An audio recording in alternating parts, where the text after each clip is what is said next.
नमस्कार, मी हेमा पटवर्धन. आपण सगळे एका देशात राहतो आणि एक देश हा जसा सगळ्यांचा मिळून बनलेला असतो तसं एक कुटुंबही सगळ्यांचं मिळून बनलेलं असतं.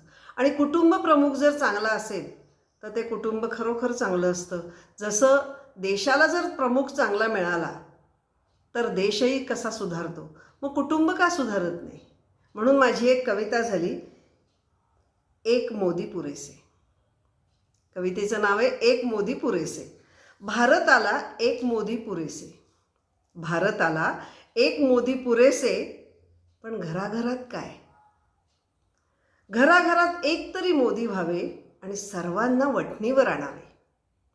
स्वतः निस्पृह राहून असावे, कुटुंबानी प्रामाणिकपणे वागावे. घरातले कारस्थानी अतिरेकी ह्यांनी निदर्शनास आणावे आणि घरातल्या घाणीला सरळ बाहेरच्या मार्गावर फेकावे. गुणींना कौतुकाने वाखाणावे, निस्वार्थींना प्रेमाने जपावे, लबाडांना ठोकून काढावे आणि सर्वांसमोर उघडे करावे. नात्यात फूट पाडणाऱ्यांना एक दोनदा समजावून सांगावे. नात्यात फूट पाडणाऱ्यांना एक दोनदा समजावून सांगावे. ऐकलं तर ठीक आहे, नाहीतर मार्ग बदलून त्यांना वगळावे. एक मोदी देश सुधारून टाकतात, एक मोदी कुटुंब सुधारणार नाहीत. एक मोदी देश सुधारून टाकतात, एक मोदी कुटुंब सुधारणार नाही. घराघरात निडर प्रामाणिक मोदी अशा हलकटांना सोडूच नाही. घर उद्ध्वस्त करणारे काँग्रेसी वेचून वेचून ठेचून टाकावे.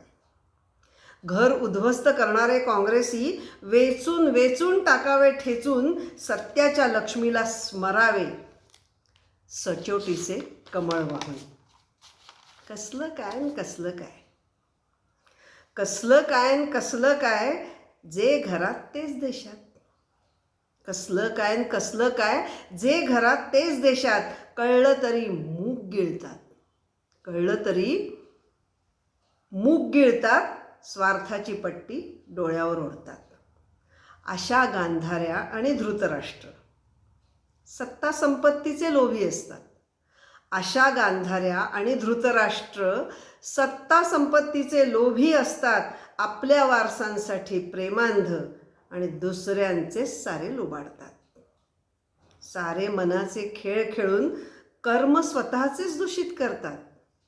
सारे मनाचे खेळ खेळून कर्म स्वतःचेच दूषित करतात. देश जसा हे भोगत आलाय तशीच कुटुंबातील काही भोगतात. म्हणून एक तरी मोदी कुटुंबात व्हावा. म्हणून एक तरी मोदी कुटुंबात व्हावा. कुटुंबाला सरळ मार्गाने पुरेसा असावा. कुटुंबाला सरळ मार्गाने पुरेसा असावा.